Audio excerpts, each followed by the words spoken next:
I'm Sean from Offload Rugby Media. I'm Simeon from the TikTok Ref. Guys, I'm Murray, also known as Blissful Rugby HQ. And you're listening to the Rugby Connection Podcast. For the fans, by fans. Hello and welcome to episode 8 of a Rugby Connection Podcast. Gents, how are we? Yeah, no, very good, Simeon. Thank you. How are you? I'm grand. It's been a good week. Murray? Yeah, I'm good. Pre-season has officially started and I'm in the forwards and I am dying. I messaged you on Tuesday because I went to the gym and did a power session and then did full contact, not full contact, but then did pre-season. So yeah, that was sore. I was dead on Wednesday. We had the first time of full 15s rugby back in Wales this weekend. I forgot how much I hate it compared to 7. More for that later. Yeah. Right. Well, Sean, the MLR, as I've been not incorrectly saying it, definitely. How was it this weekend? Yeah, you got it right this time, Simeon. Thank you. I'm delighted with that. You're very welcome, Mr. American himself. I'll take that one as well. So this weekend was the semi-finals. Basically, the Eastern Conference semi-final was on yesterday, and then today the Western Conference final is on. It hasn't happened yet, but in the Eastern Conference, so Atlanta had a 1-point win over Rooney, New York, which I'm very sad about. The final score was 10-9, so fairly low scoring. 10-9? Yeah. Rooney were 9-3 up with 75 minutes on the clock. So yeah. Heartbreak. Yeah, exactly. That's exactly my thoughts. Look, I think that'll do a bit of talk from the Rooney fans over the week, over the last 24 hours. That, bit of talk about the referees, but obviously we don't go there. But no. Was it JP Doyle or was it someone else? No, I think it might have been someone else. I don't think it was JP. There's other refs, I mean, God. It's the only one I know in America. No, but I think overall most fans have just accepted that we probably weren't as good as we should have been. So yeah, that was been the Eastern Conference semi-final, and then in the Western Conference semi-final, it's the Giltinis against Utah. Obviously mentioned that last week. That's on today. As a recording, has not happened. It starts in an hour and a half currently as we're recording. So when this episode comes out, you will know who is into the final of Major League Rugby's 4th season. So yeah, that's my MLR update for this week. I think it's going to be Giltinis. They've been on phenomenal form all season. And I didn't realise Alex Corbisiero is the scrum coach. Yeah. Really? I rate that. Yeah, fair play. He's been in America the last couple of years. He's been doing a lot of stuff for NBC. Yeah. That's good. I have seen that. Yeah, because he was obviously lying back in 2013. Yeah, 13. Yeah. Yes. Just a little bit of news before we go on to our next big topic. It kind of came out today, and I wanted your thoughts on it. Quade Cooper's back in the Australian squad after being denied Australian citizenship because he's a New Zealander. Yeah, but he's now in the squad. Apparently, James O'Connor, sadly, is still hurt. And he needs another backup just to be on the safe side. He'll probably not get picked because if in doubt, he'll probably use like Reece Hodge because he's covered everywhere. Reece Hodge is a decent 10. But Noah Lolosio is at 10 because he's the 21-year-old who's been on fire that test season.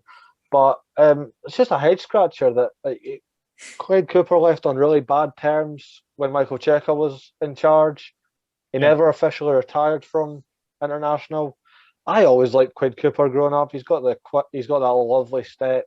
I think everyone is one of those players you love to watch, don't you? Yeah, I mean his kicking technique was a bit strange, with like almost like the arms, full turn, But I just want to see what you thought. The fact that Dave Rennie's like maybe clutching at straws. Maybe. Well, what age is Quade Cooper actually doing? Do you know? He's in his 30s now. I'll say 33 because he's been around for a while. Yeah, he was started 10 in the 2011 World Cup. So that's 10 years ago. So yeah, he must be getting on a bit now. Yeah, that's interesting. Yeah, I mean it's a strange one. I'd like to see him, but it's for the Bledisloe Cup as well.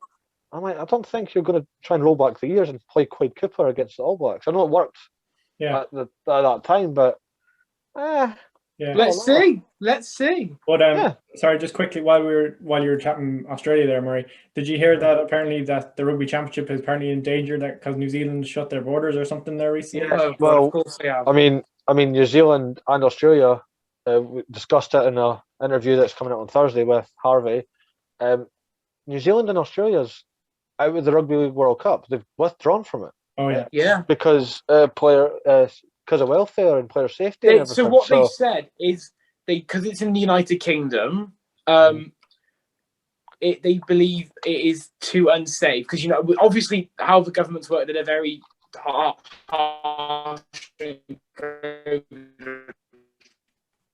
Person case being run, and obviously got such high cases, even though very low deaths. They say it's not safe for them to travel out here. So I kind of get it, but then the national team for New Zealand and Australia coming out for the Union in the same time, so I don't get it. I don't know, but then it's a strange one. But I mean, that's big for we obviously don't cover a lot of rugby league or next to none. I dabble in it, but that's big news because they were like the two front runners for the World Cup. So it makes Wales's pool a lot easier, by the way. I don't think it makes Scotland's any easier, but hey ho, we'll see. Right. And on from international tournaments to international tournaments, the Olympics Rugby 7 at time of recording starts in 3.5 hours. So me and Mo are both getting up at 1 to watch it. Sean, are you be getting up at 1 to start this? Probably not 1 o'clock, but maybe 2:30. Ireland matches at 3, so possibly. I was kind of debating whether if I should record it, but then I was looking to record it, and then it was like they're showing the swimming or something. So I'm not sure if they'll be showing the rugby alongside the swimming or whatever. So I'm better get up and watch it live just in case I miss it. So GB start their campaign off with Canada in the men's, and I'm not sure they start off with the women's. Who are you starting off with, Sean? South Africa. Nice. So, as a preview, men's and women's, who's winning each? In the sevens? Aye, sevens. I think for the men's, you're going to have to play it smart. It's got to be Fiji. But I'd love to see GB get another crack at it. I mean, they got the silver medal in 2016 in Rio. My heart goes with Fiji, or my head goes with South Africa or New Zealand. But I'm going to go left field, like we discussed it in our interview with Harvey that will be out on Thursday. I agree with him. USA. I think Perry Baker, Cowan. Yeah, I'll go. I'll be a sheep. I'll copy. Yeah, we'll go for USA. Sean, how about you? Do you mind if I give a quick top 5 prediction? It's a bit bold. Go for it. Yeah, you 5 anyway. So yeah, go for it. I do think Fiji are probably going to win. It's very likely. Obviously, they're just class. But I think New Zealand will push them close, so I'm going to go New Zealand for a second. This is a very bold one and probably a very, very biased prediction, but Ireland for bronze. I'll give. Yeah. You know what? I will say Ireland will get a medal. That would be nice. Yeah, I think we're very coming in very hot and a big, massive underdog kind of dark horse for this. To be honest, I went for Ireland 3 and then GB 4. I think GB will be pretty close, and I went for Argentina to not. Yeah, so that means Australia will not get out of their group. I think, or they might get to the quarterfinal, but they get knocked out in the quarterfinals. So they're my predictions. So interesting. I'm going to be patriotic and then also support Ireland. So I'm going to go GB, Canada, Ireland, because you know what? Let's change it up. Yeah. To be fair, Canada are dark horses in this. Yeah, I mean, is Nathan Hariyama there? He's amazing. Yeah, he was flag bearer. Canada chose a rugby player for Canada chose a rugby player for flag bearer. It was great. Yeah, that's really good. For the women, it's going to be New Zealand. Yeah. Let's be honest. New Zealand women are a whole different breed. They are. Not just in the sevens, in the 15s. They're unreal. I'd like to see USA do well. Yeah. They seem, I've kind of followed their story to the Olympics, so it'd be nice if USA women win the gold. I'd like to see the men win the gold, and then they've achieved the complete the sevens. But no, I'm going to play it smart for the women's. I'll say New Zealand, and I hope GB ladies do relatively well. And shout out to Lisa Thompson of Scotland, who is there. She is a reserve, but she's out in Tokyo with the team. So yeah. Sean? Yeah, no, my predictions were kind of similar for the women. I went, obviously New Zealand win, obviously, in the last year, the World Series, I think was it one they won 5 events in a row or something like that, I think, or something crazy like that. They were yeah. And so and then I went, just like you, I think USA, I have them second. I went for Australia third, Canada fourth, and then France fifth. I think GB are a bit undercooked, but I think the women is interesting, like, because obviously there's some teams that are dark horse, well, not dark horse for winning, but can cause an upset. The likes of Brazil or Spain in it. I'm not sure if Spain are in it, but like they're no, I don't think so. Okay, but the women is very interesting. I think it's probably more open on the women's side, I'd say. I completely agree with you. It could be dark horses anyway. I mean, GB, you've got a very experienced squad with GB, and a lot of them were there last Olympics. So if that experience maybe helps them, maybe will. I mean, obviously you've put out Scotland there for GB, for the Welsh side, Jazz Joyce, for Lightning. She is rapid, Louis Rees-Zammit. She's ridiculously fast. She's been gold. Yeah. But I think you're right. New Zealand might do it. I think Canada women's have always been very good in every form of rugby. So I'd like to see, for women's, I'd personally like to see Canada win it.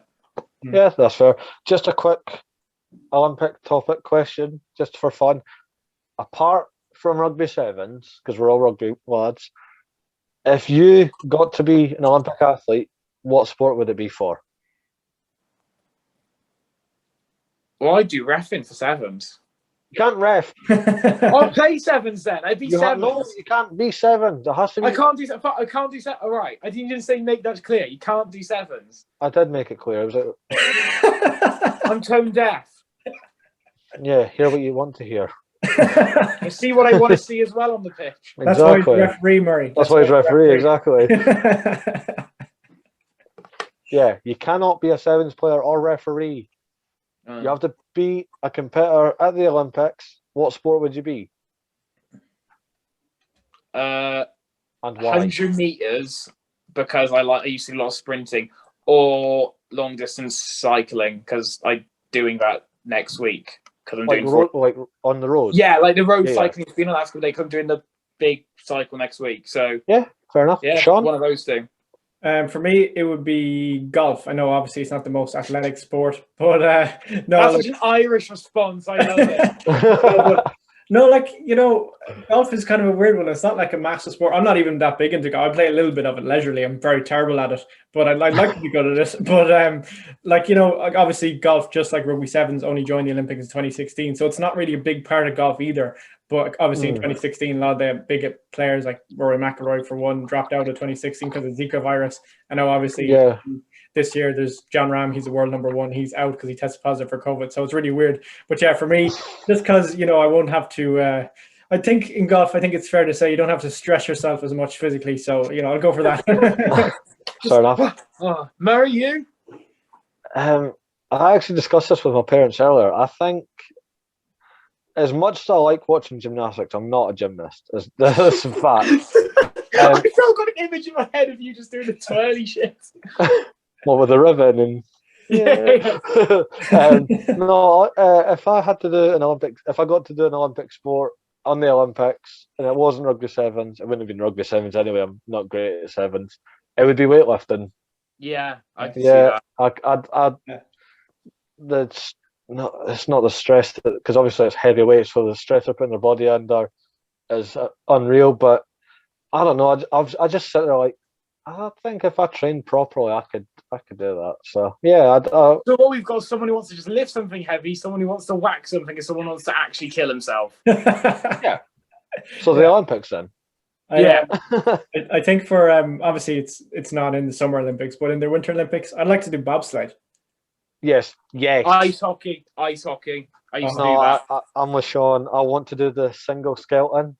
It looks absolutely insane, and I want to try it just to say that I've done it. I don't think I've ever tried it, because obviously in Canada I did a lot of the winter sports, but I don't think I've ever tried that one. Yeah. No, I've seen it. I see it every Winter Olympics, and I'm like, I really want to try that. And plus, I'm a bit heavier, and it's downhill, so I can go momentum. Yeah. Have either of you seen the movie Cool Runnings? Yes. Who hasn't seen Cool Runnings? Yeah, no, sorry.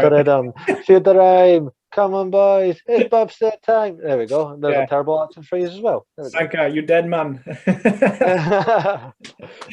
that's the only reason I want to do bobsled. It's because of good runnings, all right? if we could pick one of our guests, we could get a bobsled team.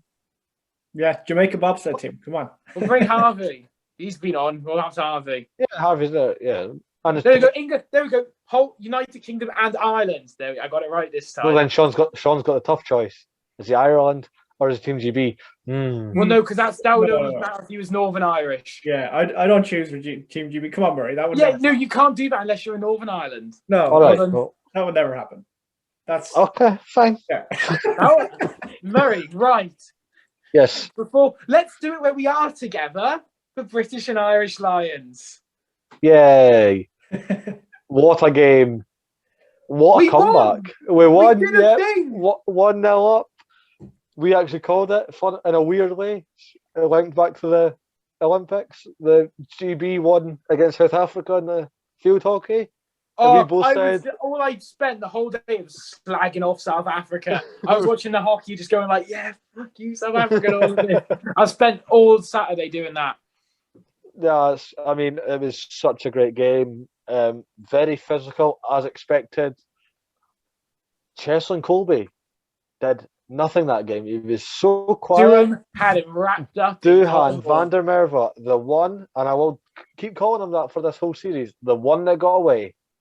Yeah. Let's be honest. If they kept him in the system, it probably would have been Colby and van der Merwe and Pimpy. Either way, like that's some back three, but it's not. He's one of us now, and boy, did he have! It's like he had that point to prove, like, what I can do, and yeah.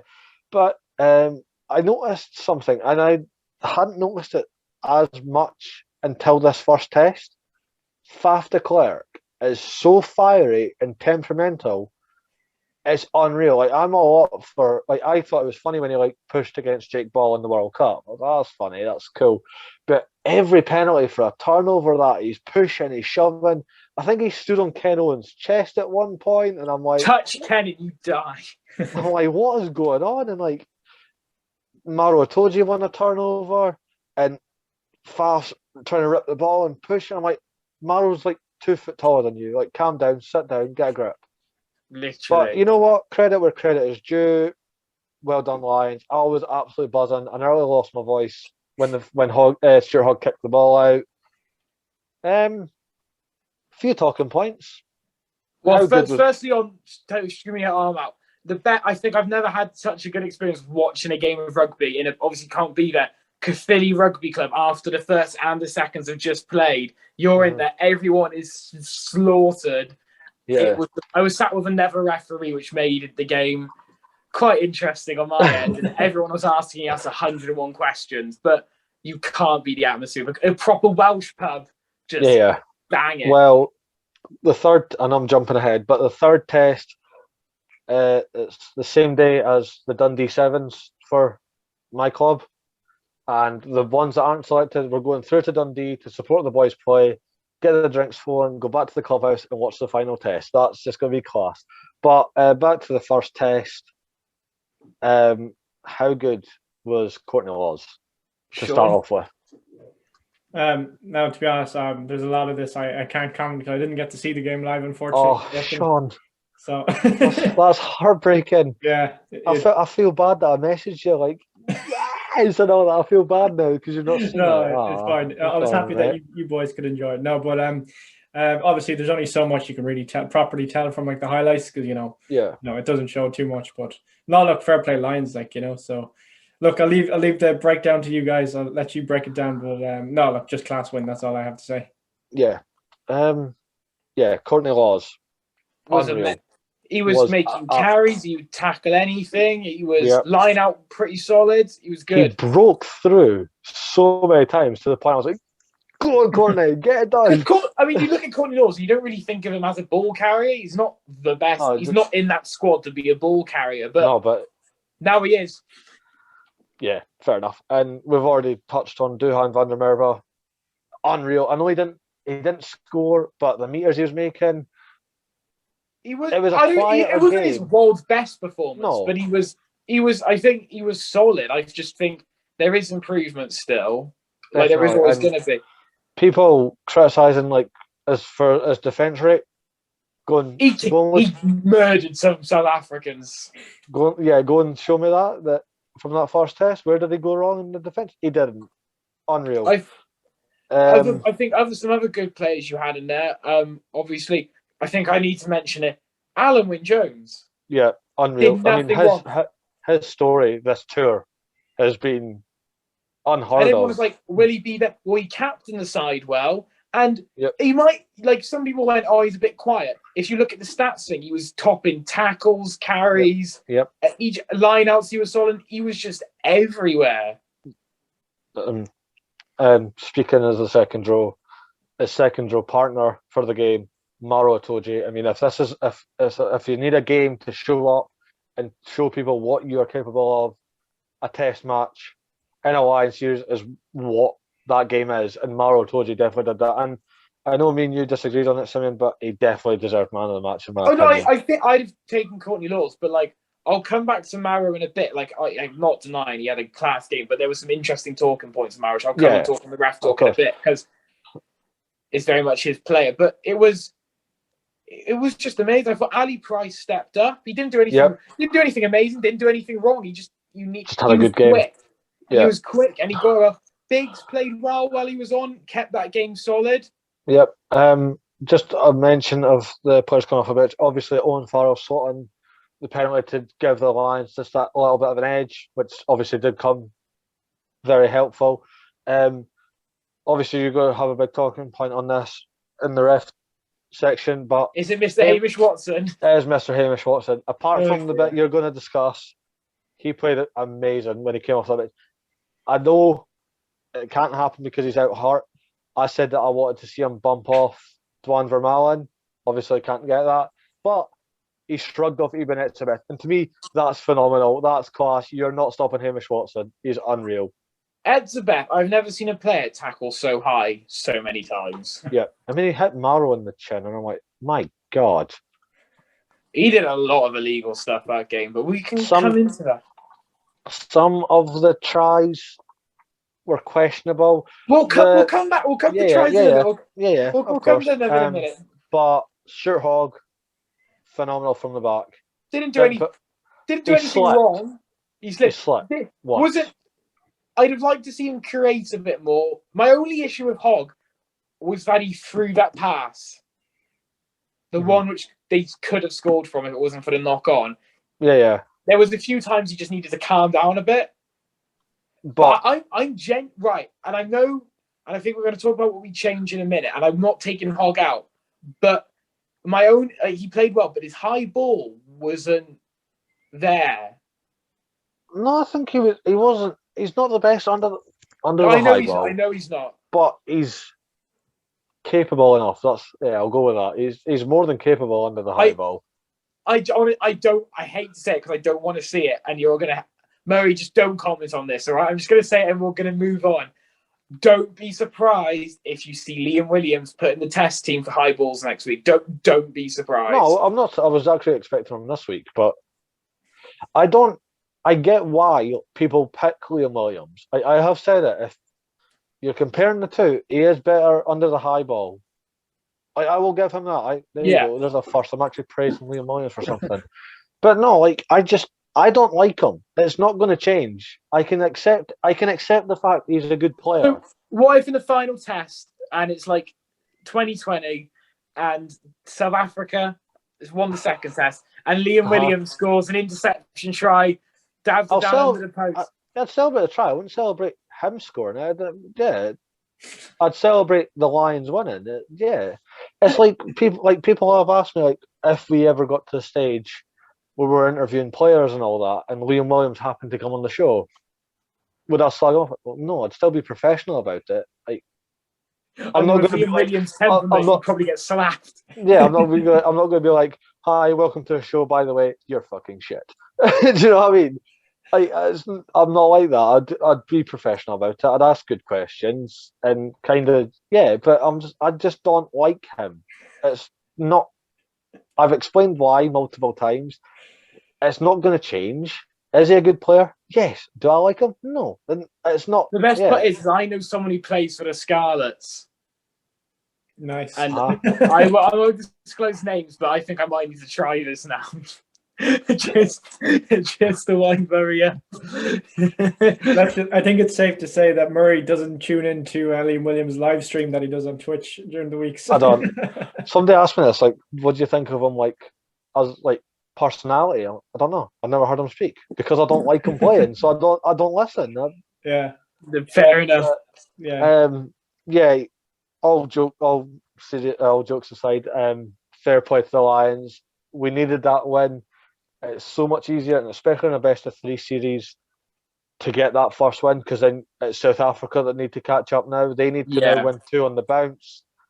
It's tricky to do. It's almost unheard of. Yeah. Usually you win 1, you lose 1, and then you win again. That's usually how Lions series tend to go. Yeah. So even the 2009 tour. Sorry to interrupt. There's something. Even the 2009 tour, South Africa won 2-0 the first 2, so they already won the season. But then they lost the last game, so it was still 2-1. Yeah, I get what you mean, but obviously not a perfect performance. We had first half was questionable, could be for other reasons, could not be, and then some players not completely standing up. So changes, Murray, what would you change about the squad this week? So I'll just get my notes out to be a bit more professional about it and explain why. So most of these players hadn't actually put a foot wrong. It's more just a little bit of freshen up. Some of them I do feel they need to change up because of a poor performance. So start off, I've got Josh Adams coming on for Anthony Watson. Nothing against Anthony Watson. He played really well. I just think Josh Adams has been on fire this tour. Put him in the tour team. That's all. And Duhan has retained his spot after that first test. Yeah. So one of them have to go. And unfortunately, it is Anthony Watson. Tom Curry, I felt, had a very quiet game. He was giving away daft penalties. Very unlike Tom Curry. Like he is a phenomenal player and hardly ever puts a foot wrong. And just this game, he was putting too much wrong. So I think for that, you're going to have to bring Mullet, Mish, legend on himself, Hamish Watson. I know he did something that we're going to discuss later on, but apart from that, he didn't put a foot wrong, and he has done really well this whole tour. He barely missed a tackle. He makes meters from standing. I never understand this. Edinburgh, Scotland Lions, I don't get how you make meters from standing still. It's terrifying. But enough of that. I think Elliot Daly did not perform well. I think Robbie Henshaw put his hand up for this first test and basically showed why. He was, before the tour, he was pretty much like first on the team sheet, let's be honest, in the backs. I think Elliot Daly didn't do himself any favours in this.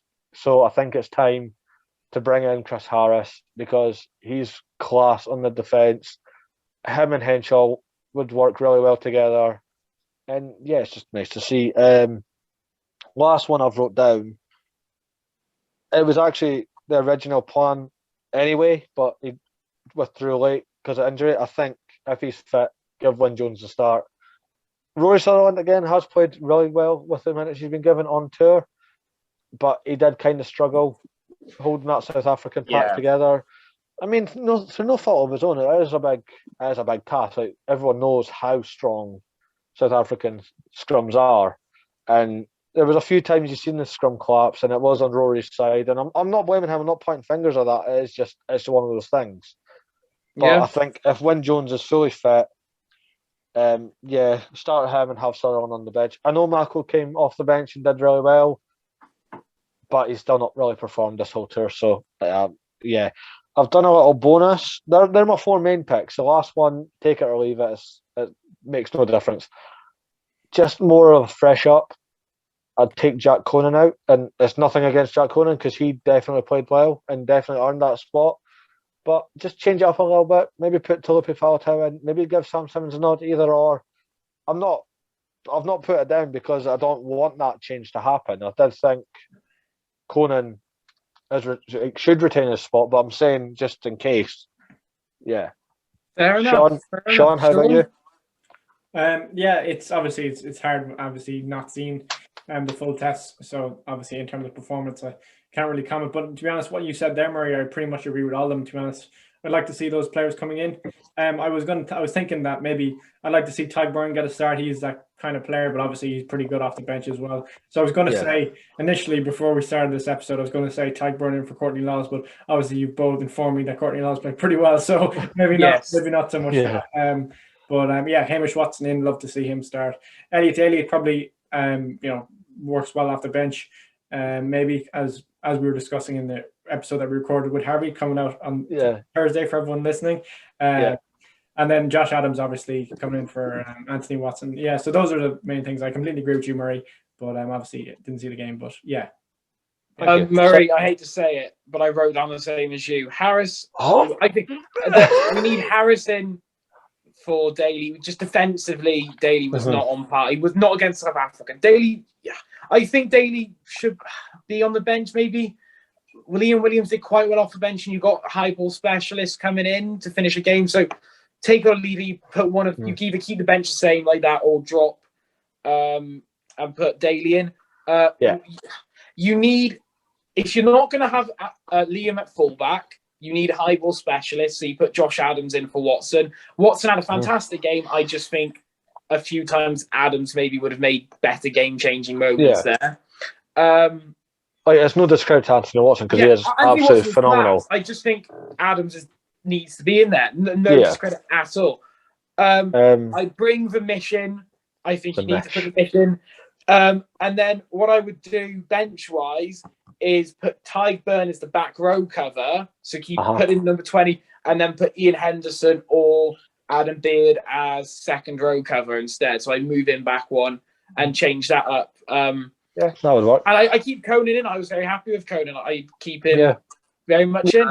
Yeah, I just said that was just like a little, maybe just a fresh, like not, again, no discredit to Jack Conan. Yeah. But if they were to change it up, don't be surprised. Yes.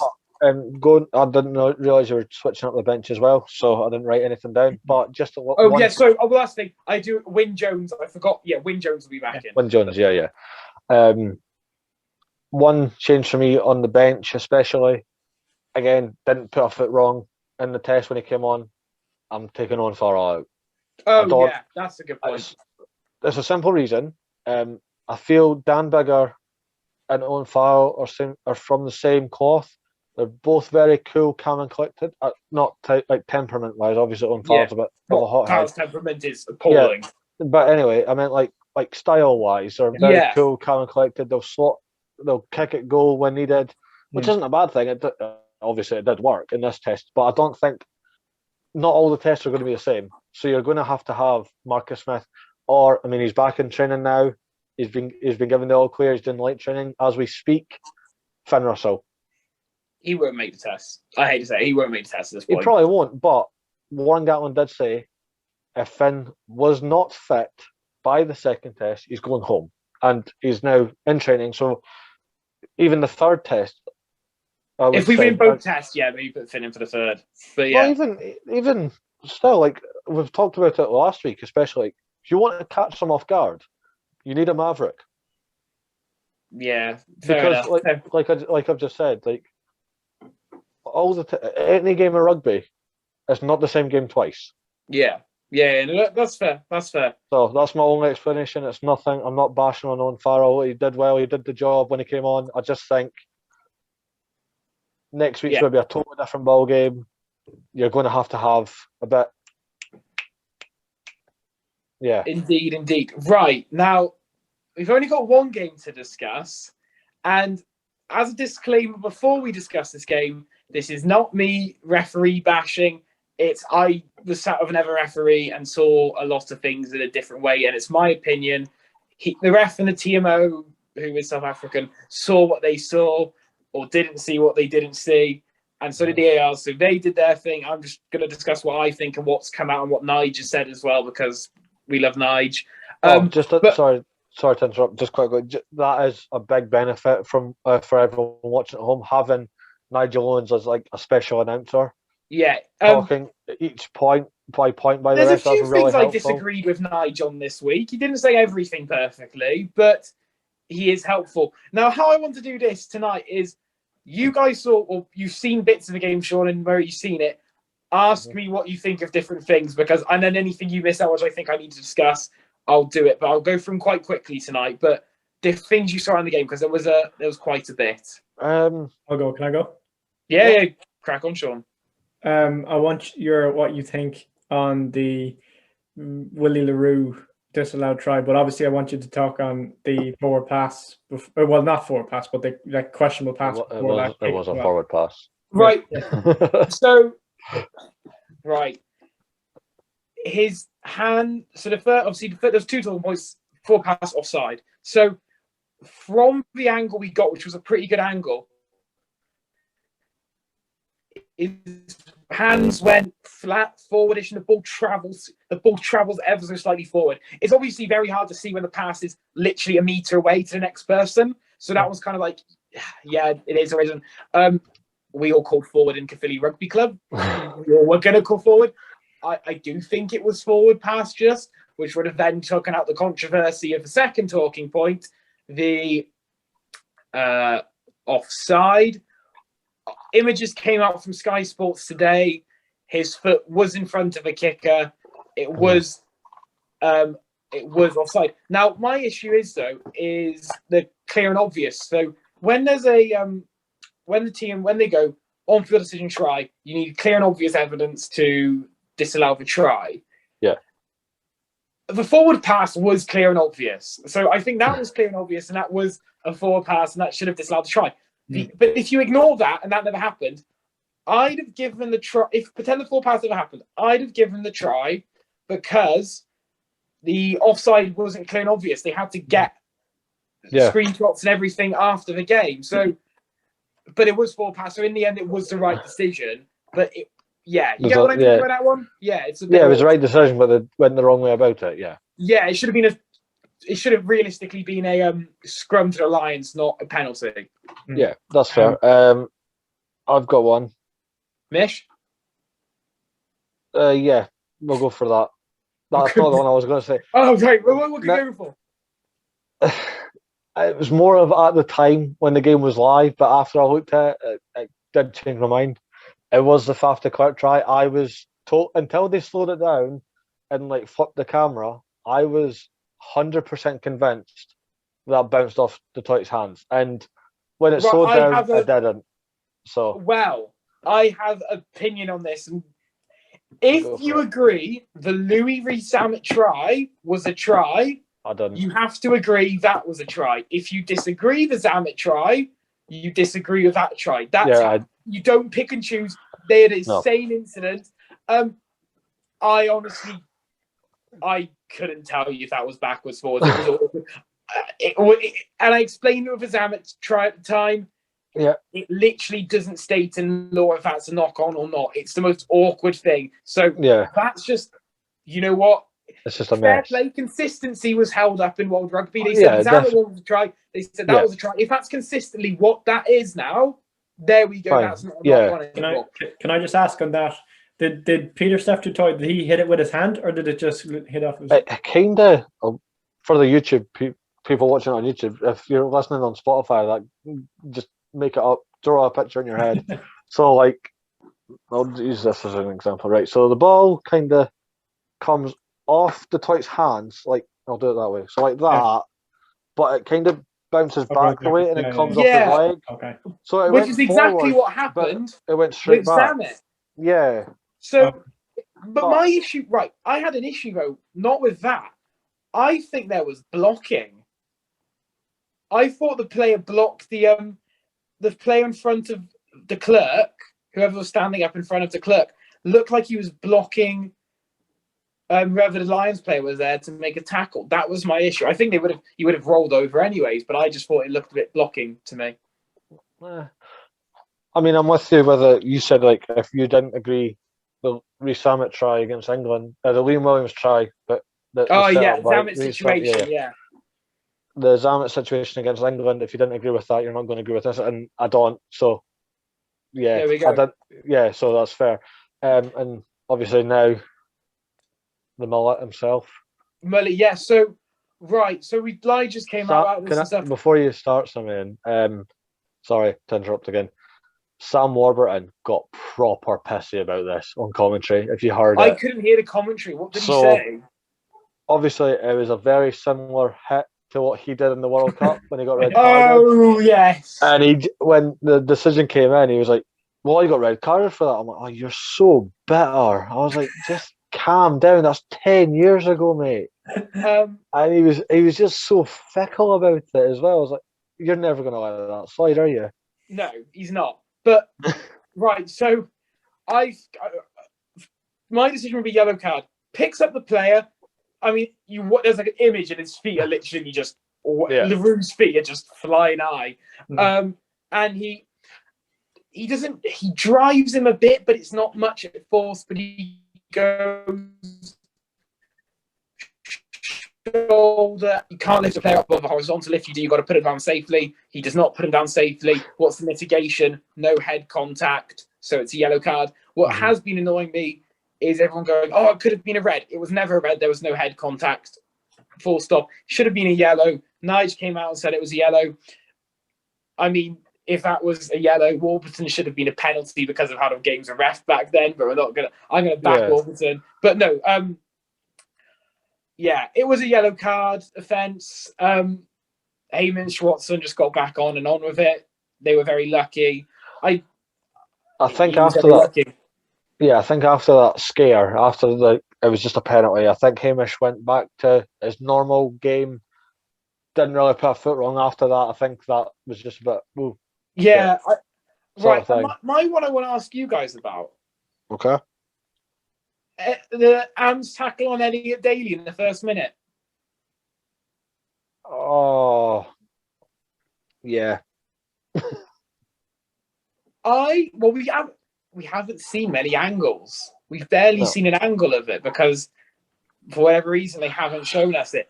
My opinion, from what I've seen, is he's come from distance, at speed, at force, very little wrap, and made direct head contact, shoulder to head. That's a red. We discuss it every week. I thought it was a red. And nothing. It didn't even get pinged. Didn't even get checked. Unreal. And then the other one, which didn't get checked at all, and we didn't even get a replay footage, but you could see it live, was one of the Lions players got took out in the air in the first couple minutes. Yeah. And I guess, obviously, we have no idea where he landed or how he landed, but it should have at least been a penalty. Yeah, that's fair. Because you can't tackle when they're in the air. Yeah. I have another one for you, and it's more just from throughout the game. Yeah. And how you would have dealt with it as a ref. Faf de Klerk. Every time there was a turnover or a penalty to the Lions and he was there, he was pushing, he was shoving. Surely that can't... I don't mind. I don't really care if players get a little bit pushing and shoving going. It makes it more entertaining. But how I've dealt with this in the past is I've had games where it's the same two players. It'd be like any game, be the same players causing all the fights or like pushing, shoving. Yeah. And if that keeps happening and it starts doing stuff, so say they do it 2 or 3 times, I'll come up and go, "Captain, bring these 2 players in." I'll be, "See that again? You're having yellows, no more, or penalty." And every time, that's how I'd have dealt with it. And I'll quickly talk about, I only had 1 game this week, actually. Not many. I've got a lot next week, but only 1 this week. And back to full 15s rugby, second team, not very flowing, very much man management type game, and gave 2 yellows for gobbing off too much. So people watching, my advice of the week from Simeon is, if you start gobbing, you'll get on the wrong side of a ref, you'll give away loads of penalties, and you will get yellow cards. No ifs and buts. Fair enough.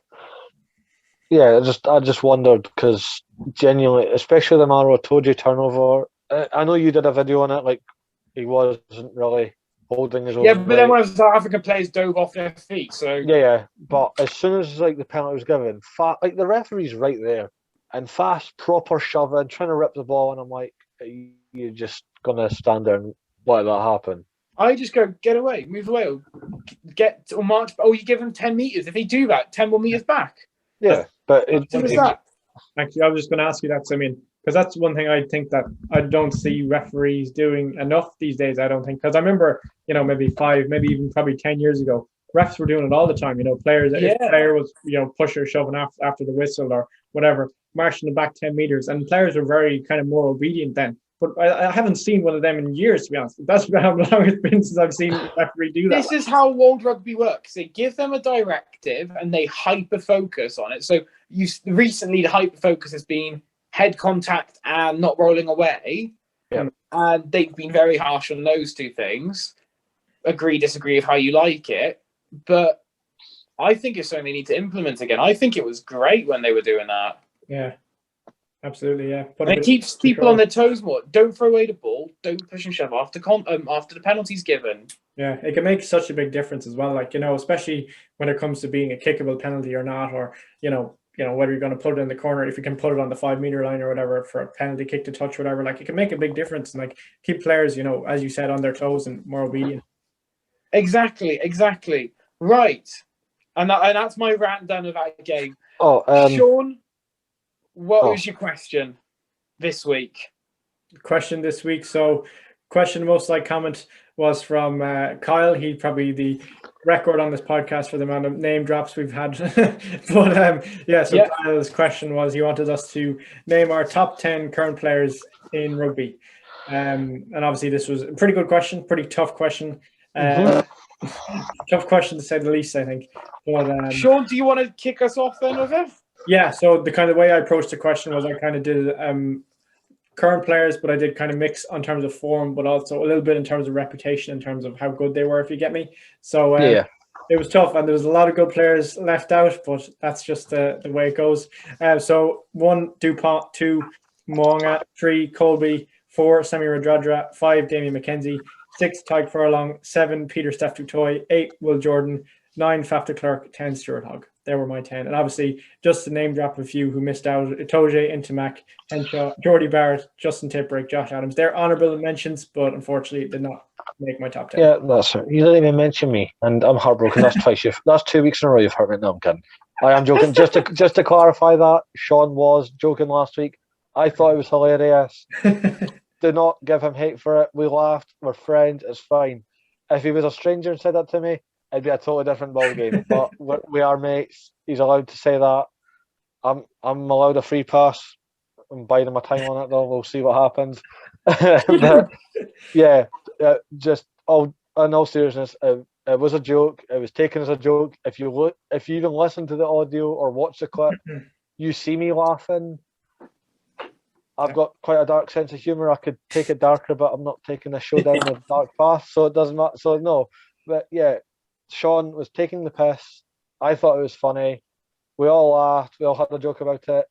And yeah, you don't need to give him any more hate or abuse. You made him feel that bad. He actually apologised to me through video, and he didn't need to. We're all good. So thank you, Murray. There we go. We're all grand here. Yeah. Murray, you're 10. So funny enough, mine's are actually all in relatively good form, luckily enough. 1, Richie Mwanga, 2, Damien McKenzie, 3, Stuart Hogg, 4, Hamish Watson, 5, Ardy Savia, 6, Cheson Colby, 7, Bongi and Badombe. I just think he's world class as a hooker. 8, Josh Navidi, 9, Tyke Furlong. Yeah, I really like Navidi, and he's never put a foot wrong for me. 9, Tyke Furlong, and 10, Luke Kevin Dickey. Honourable mentions for me, Anton Dupont. I think he is phenomenal. I just think I get more joy out of the 10 I've watched, I've named. So that's all that is. Anton Dupont is obviously unreal. Roman and Tamak, but he's not Richie Mwanga. That's all that is. Marcus Smith was close. Sam Simmons has been on fire all year. They're my honourable mentions, but I just think when I started writing these down, they just made so much. Like I've said all week, Mwanga is arguably the best player in the world. Damien McKenzie, one of the best fullbacks in the world, definitely in the Southern Hemisphere. Stuart Hogg, same argument, but in the Northern Hemisphere. Hamish Watson, Six Nations player of the tournament. on fire for Edinburgh, great for Scotland. British Irish line, like form of his life. There we go. Savia, yeah, absolute unit for the All Blacks. Colby, he's a hot stepper. Who needs everyone knows what Colby can do. I think Mbadombe probably has questioned a lot of people, but I think he's just a standout at hooker. He never really puts a foot wrong. He keeps his head down, does the job. Yeah, and Tig Furlong, I love him. I love Tig. There we go. Who can't love Tig Furlong? Come on, you've got to have something wrong with you if you don't like Tig Furlong. Exactly. I think I did a video the other day, and it wasn't like a proper game day photo, but it was like Tig Furlong smiling. I was like, who can say no to this face? Like, let's be honest. Exactly. And Simeon, what's your current top? Well, I'm going to go from 10 to 1 because I'm awkward and want to be different, special. So, of course. And purely, this is obviously, like you said, what I've watched. I haven't watched so much Southern Hemisphere rugby, so it's mostly Northern Hemisphere players, and it's just what I enjoy, who I like, and who is good. I'm not just picked a shit player in there. They're all arguably in there. So I've got 10 Marcus Smith because he's on form. Yeah. Furlong, Hamish Watson, Stuart Hogg, Sam Whitelock, Josh Adams, Anton DuPont, the Terminator, Alan Jones, D-Mac, and Richie Mwanga. And then honourable mentions, obviously, Cheslin Colby. I just think he wasn't in my head because he didn't do well yesterday. Sia Khaleesi, I had one just because I love him. That's right. He's a good shout. Ian Henderson, I always back Henderson. Callum Sheedy, just because I want to say his name. And obviously many more players who could be in there. Zamet, there's so many good players. Well, I think what have we got coming up next week, guys? We've got Olympic. Well, I think we'll have the Olympic winner by that point. We'll have the Olympic winner. Yeah. Second lines Wednesday, and then MRL final. MLR. MLR, Major League Rugby. Yes. Yep. We also have we finished filming it tonight. We've been very busy tonight. As of recording, this is Sunday. For those watching at a later date, obviously the show comes out on a Tuesday. We have an amazing interview coming out with TikTok sensation Harvey Allen. Great chat. He just flowed well, clicked so well with us. Yeah, great lad. He was absolutely fantastic to have him on, and that will be out on Thursday. Yes. So from all of us, thank you very much for coming and listening, and we hope to see you next week and on Thursday. Yes, absolutely. Thank you very much. Don't forget to subscribe to our YouTube channel, follow us on Spotify, share the episode where you can, put it on your social media, put it on your Instagram if you've got Instagram, stick it on your Snapchat, get the word out there. Like all of our pages on TikTok. I am at Blissful Rugby HQ. Simeon is at the TikTok ref. Like, he needs any introduction, he's practically famous now. And Sean is at Offload Rugby Media. We also am I right there? Yes. Yeah. So yeah, give us a follow on that. Drop us messages. We try and interact with all our followers, really. I talk to anyone who messages me. Get bored. I'm always up for a chat. I'm always up for a heat debate. No hate this week, though, guys. That's a positive. I didn't get any abuse this week. That's good. Well done. Well done. Go ahead. People actually agreed with me for a change, so there you go. So just give us follows and likes on all platforms that we're on, and just get our word out there. Absolutely. Brilliant. Well, see you all next week. Yeah. See you later. It's long before.